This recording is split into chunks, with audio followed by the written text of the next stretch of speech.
Good morning and welcome back to Log Cabin Firewood. We have the Easton Made 916 fired up and warming up, and we are going to try and see what we can get through of this cherry, locust, and maybe get to some of this oak. Stick around.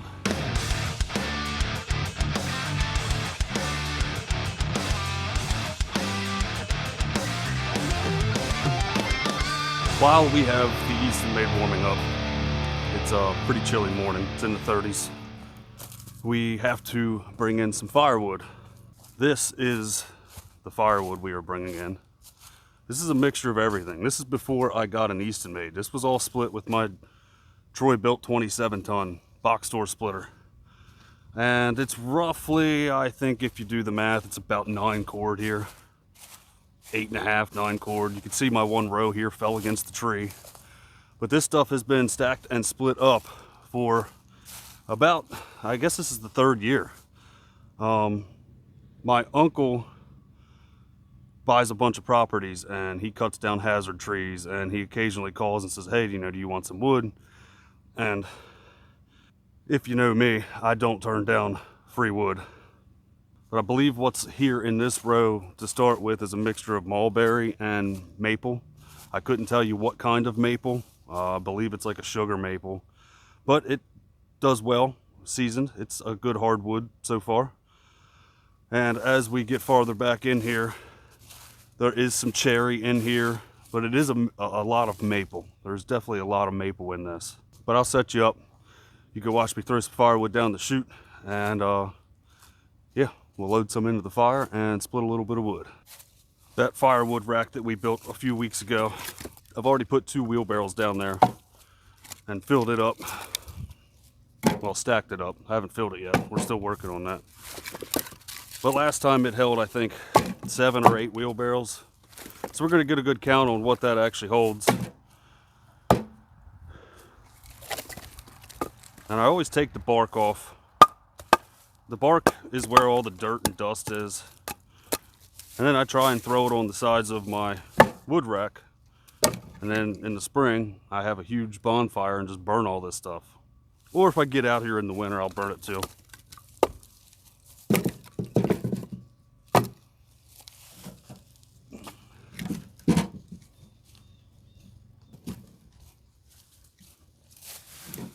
This whole chute in the basement window concept, I borrowed this from my grandfather. He and my grandmother always heated with wood. And this was how he got the wood into his house, was a little chute through his window. Because like me, he didn't have basement access through a set of steps or an areaway. But this works. And hopefully next season we don't have to do this anymore. Hopefully next season we've saved up enough money to get the central boiler installed and we can utilize it for our heat and our hot water. But we will see.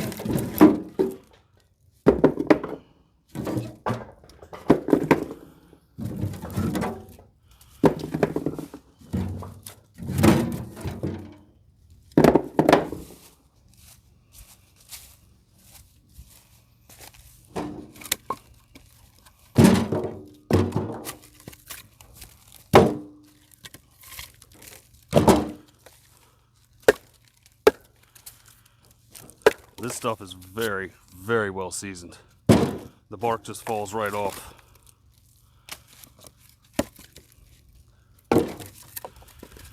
When I get through with this mess here, I am going to continue on with the way I've decided to stack the rows. I'll put 3 individual rows 16 foot long here, so I'll be able to get 6 cord here. And for tarping capabilities, I think it'll be easier that way, rather than dealing with one big tarp. The mice, there's tons of mice that live in here, and they chew holes in the tarp for some reason.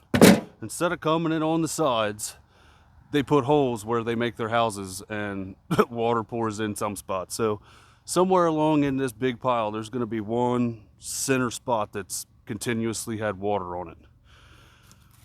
And I typically pull that wood aside and I'll either put it in a house and let it dry, a couple weeks by the fire, or I'll burn it out here.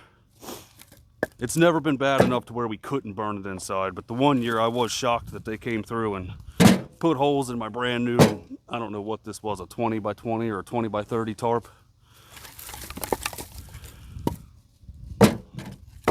At one point in time, I wanted to put a big lean-to here, like a 20 by 20 lean-to, but we just never got around to it. I think that year we put a roof on and did our upstairs HVAC instead of me being able to play with stuff in the wood yard.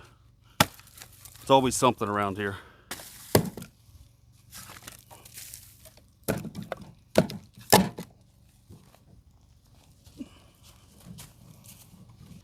So we're normally able to put about 4 wheelbarrows down here before I have to go down and stack it. Or sometimes when Taryn's not working, she'll go down there and she'll stack it as I'm loading up more wheelbarrows, which is a huge help because I'm dressed up to be outside, and going into the basement where it's nice and warm, I start sweating instantly. Then you come back outside and freeze because you're all wet underneath all your clothes. So it is very nice when she's able to help me.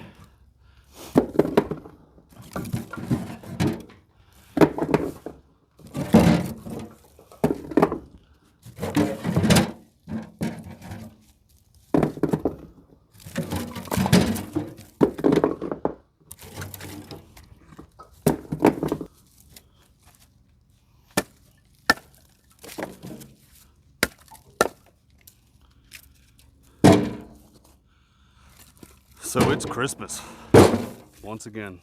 I didn't realize when I was making these videos that this video would be aired on Christmas, because I have been doing these about a week ahead just to keep up on my personal life. But Christmas to me is a special time. You know, a lot of people think, oh, I'm getting this gift, I'm getting that gift. Christmas isn't about gifts. The gift of spending time with each other and having those family members around to cherish moments and sit down and have a meal and just tell stories means so much more to me than anything I could ever receive physically or fiscally, just period. You know, today is not promised. You never know when next year might not come around for any of us or any of our family. So to me, just spending time with each other just means so much more to me than anything. And there's a lot of people that get caught up on they have to buy and get this and then go into debt over so many things. You know, I wasn't raised with a lot. You know, my mom always did the best she could with what we had. And I was very thankful and fortunate to have, you know, an awesome family that did get me some things. But Thanksgiving and Christmas and all the big holidays, we would always meet at my grandmother's house, and we'd all sit down and have a nice meal that she sat there and cooked, and we'd all sit around a big table in the garage. And those memories are gonna last forever. And you know, that's more what I look forward to around the holidays. Don't go into debt over these stupid holidays, man. Sure, if you want to be nice and get somebody something, get them something. And you know me, I am not a fan of going into debt for anything. Which is why I'm bringing this up, you know. Don't go into debt for Christmas or any holiday. Take care of the 4 walls that you've got. Take care of your family first. And you know, have a conversation. Write a heartfelt letter. Let somebody know how you really feel about them. You know, how important they are in your life. Maybe I'm weird. Maybe I'm different. But as I'm getting older, you know, those things mean more and more to me every day.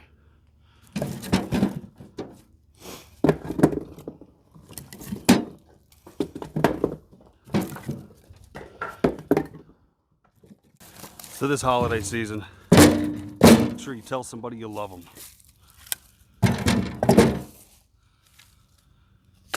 And if you have gone into debt, get yourself out of it. Kids don't need $20,000 worth of gifts for Christmas.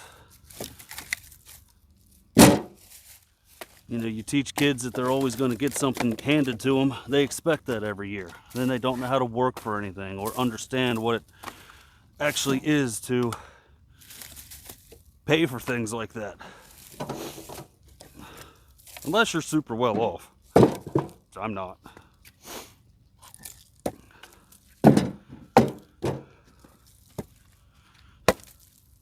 It's awesome when the bark pops off like that.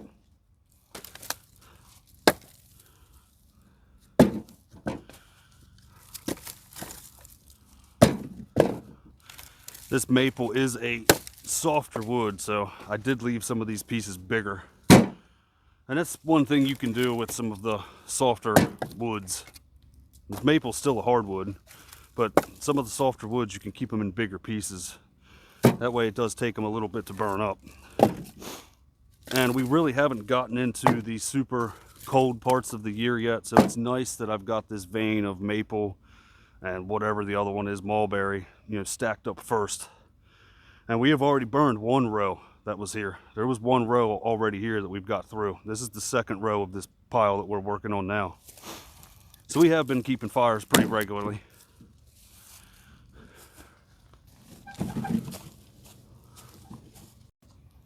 I'll show you what happens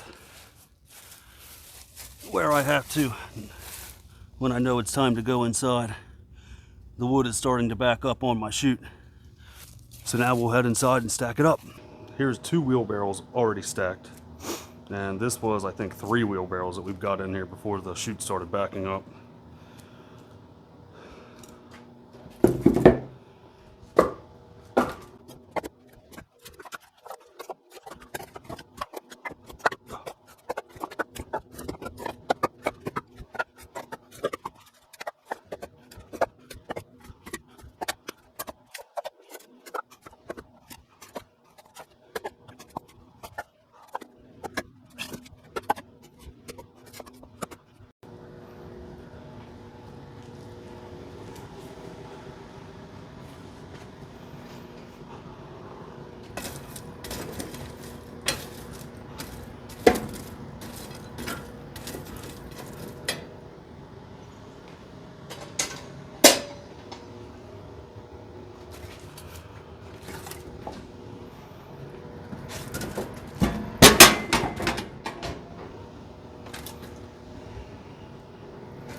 Well, that is all that I'm putting in the basement.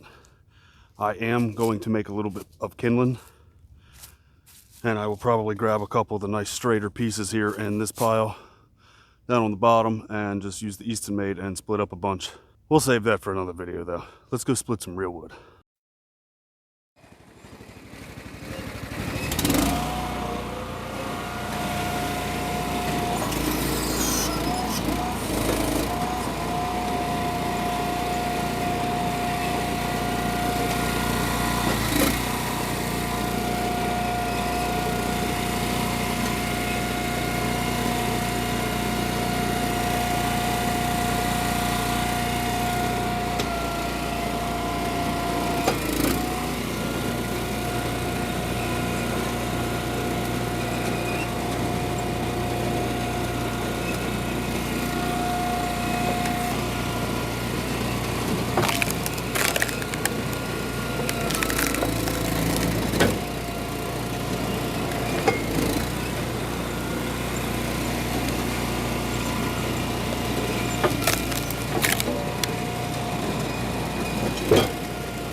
Well, since I had you on hyperlapse, I'm not sure how much of that you actually saw, but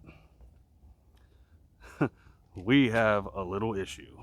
There's a piece of wood hanging right here. I'm not sure if that's the problem or if the piece of wood that is in here is the problem. Either way, our chain is busted. So what I'm going to do is try and pick this thing up a little bit and move it over towards me. That way we can analyze the situation.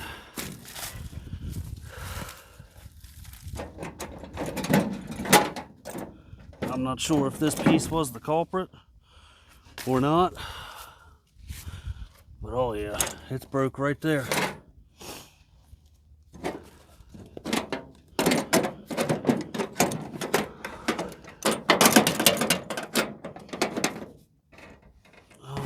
I can, yep, there we go. We have a link that is broken. We will see how we can fix this.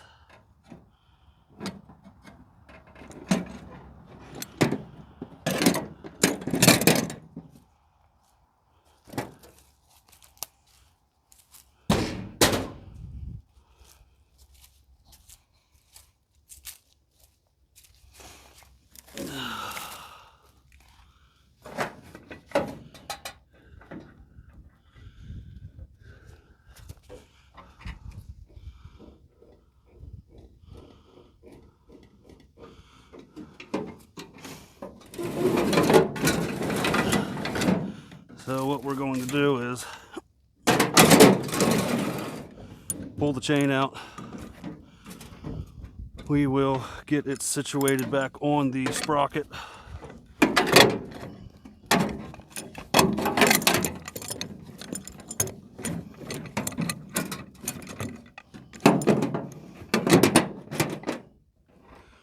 We'll get this as close as I can to where it was originally at, which it looks like. I need to try to get it one more link on the sprocket internally.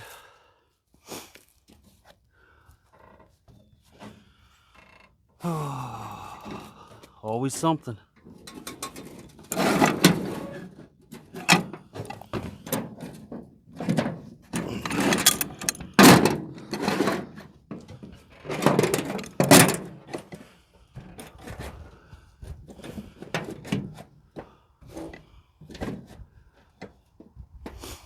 All right, so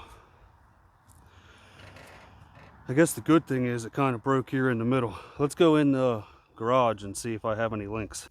Now's the part where we're going to start learning how to fix this thing. I might go back and watch some of Dude Ranch DIY's videos because I know they had this happen to them a few times. I also know they used a ratchet strap to pull this tighter, but luckily Brad gave me this little tool, and I believe Brandon Hode, a channel member, channel subscriber, gave Brad this this roll of extra links. So it looks like I'm gonna have to put 1 or 2 links back in here. I have to figure out how to get this apart though first. We'll figure it out. So it looks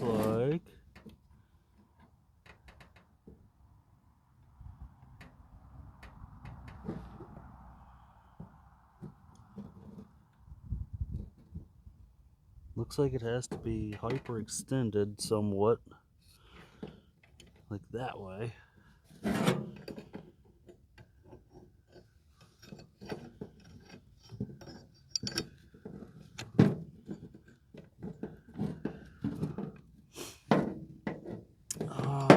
just trying to figure out how to put this in here to where I can get this thing mounted up to bust it off.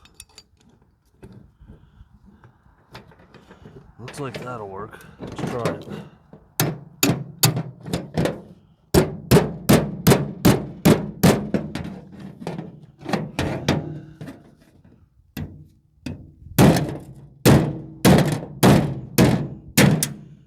go. There's one.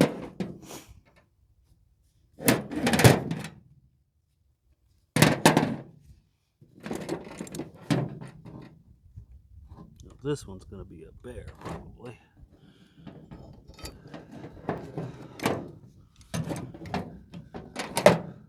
Don't really have much. Oh no. All right. That was not as bad as I anticipated. Put you there. We'll go grab a ratchet strap. And we'll put the... This is going to suck.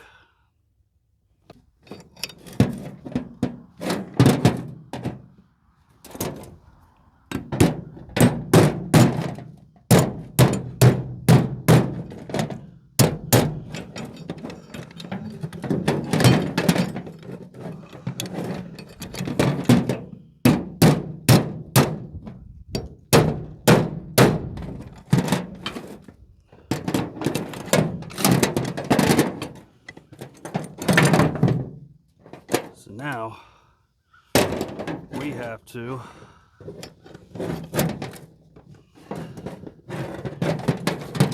get this tightened up somehow. Oh, how can I prevent that from moving but pull the top down to me? Let's try something.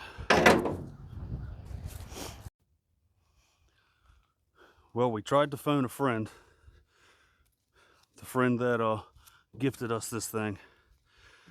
But Brad's always busy, so it's hard to get a hold of him. I got the link started. Now I just got to get something on here and actually get this thing pushed in.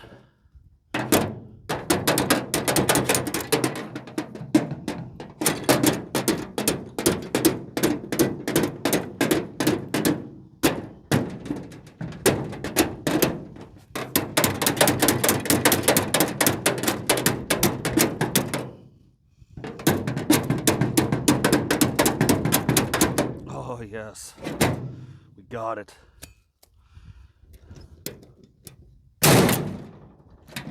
Yes,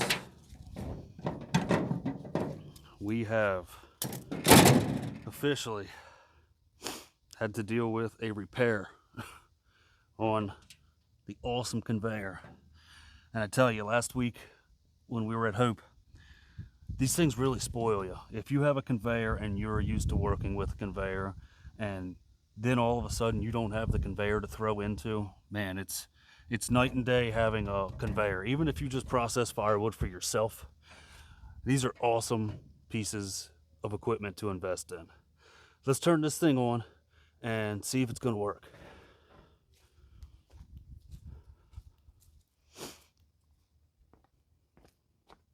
Let's make sure first that I don't have anything in the way. All right, everything's off over here. I think we're good to go. Let's fire this bad boy up.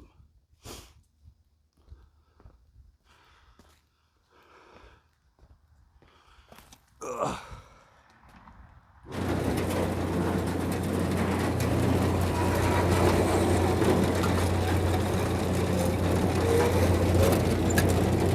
We're good so far.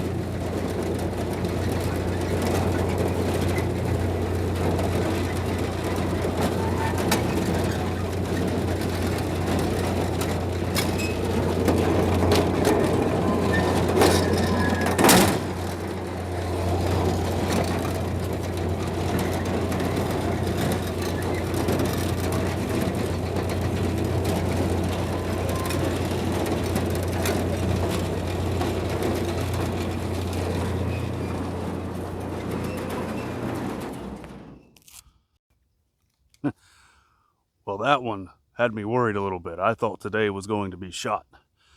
But after watching Jake and Chris up at Dude Ranch DIY repair theirs a few times, I kind of had a little bit of a understanding of what to do and how to use the ratchet strap. Like I said, I did end up calling Brad, phoning a friend, but he wasn't able to get back to me. I sent him a text message and said, hey man, disregard that voicemail. I figured it out. But, you know, it just goes to show you that it's always something.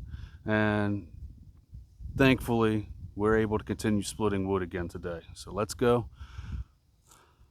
We still have this much left. We had just gotten through that half of a row of locust, and I had just started on the cherry.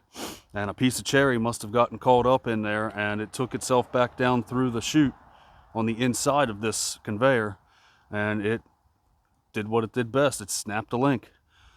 We'll see how many more of those we have to take care of this winter. And I believe it was Brandon Hode. If I'm wrong at that, let me know if it wasn't you, Brandon, but I'm pretty sure Brandon was the one that sent me the extra links. Well, Brad sent me the extra links, but I think Brandon actually sent them to Brad. But it's awesome. You know, the power of YouTube, figuring things out. Let's fire the old Easton Made back up and get to work.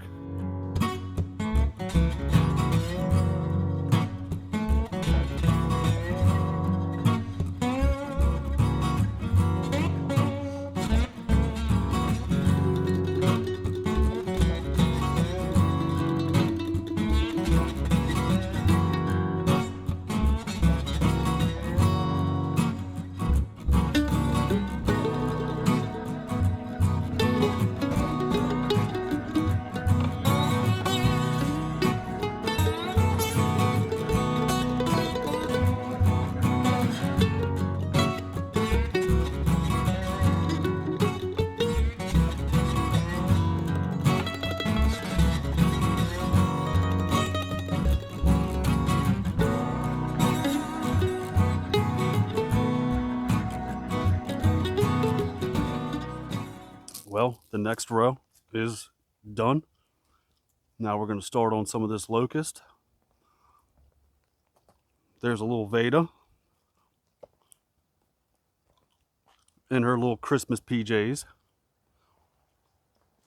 But this is a row and a half of what I had stacked up over here. The half a row was locust and there was a full row of cherry. And I'd say we're about half full. Well, that is going to be it for today. Thank you everybody so much for watching. If you like this kind of stuff, be sure to like and subscribe. And we'll see you here next Saturday, 6:30 a.m. Take care of each other.